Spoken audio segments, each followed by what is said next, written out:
નમસ્કાર મિત્રો, હું હેમા સોની પૌરાણિક વ્રત કથા ચેનલમાં આપ સૌનું સ્વાગત કરું છું. આપણી પ્રાચીન હિન્દુ સંસ્કૃતિ મુજબ હિન્દુ મહિનામાં ચૈત્ર માસથી નવું વર્ષ શરૂ થાય છે.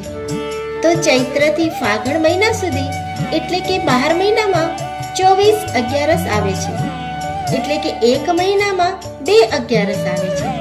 અને આ અગિયારસનું ધાર્મિક મહત્વ તો છે જ, સાથે સાથે તેની પાછળ વિજ્ઞાન પણ કામ કરે છે. તો આ અગિયારસ કરવાથી, તેની કથા અને તેનું મહત્વ સમજવાથી આપણને માનસિક તો લાભ થાય છે, તેમજ શારીરિક પણ લાભ થાય છે. તો ભક્તજનો, જો આ કથા સાંભળવામાં અને તેનું મહત્વ સમજવામાં આપણને મજા આવે તો આ ચેનલને જરૂરથી લાઈક, શેર અને સબસ્ક્રાઇબ કરશો. ધર્મરાજા શ્રી કૃષ્ણને પૂછે છે કે શ્રી કૃષ્ણ ભગવાન, શ્રાવણ શુક્લ એકાદશી વિશેનો મહિમા શું છે તે મને વિસ્તારથી જણાવો. પુરાણ કાળમાં મહિષ્મતી નગરીમાં મહિજીત નામનો રાજા રાજ્ય કરતો હતો. તે ખૂબ જ ધર્મનિષ્ઠ અને પ્રજાપાલક રાજવી હતો. તેનો રાજવૈભવ ઇન્દ્રના જેવો હતો.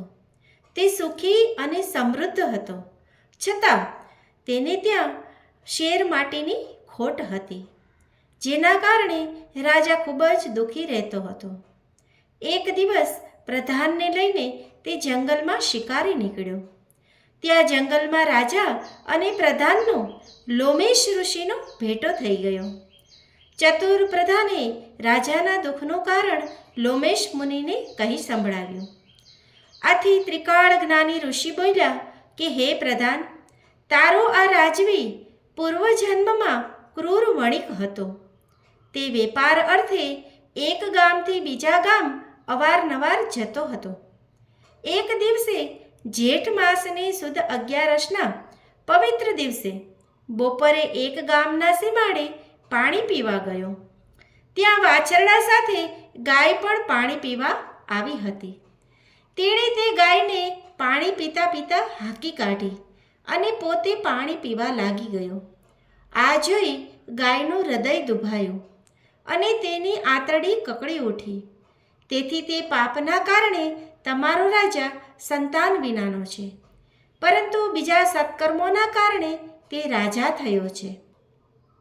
આ સાંભળીને પ્રધાને મુનિને ખૂબ કાલાવાલા કર્યા અને આ પાપમાંથી મુક્ત થવાનો માર્ગ બતાવવા વિનંતી કરી.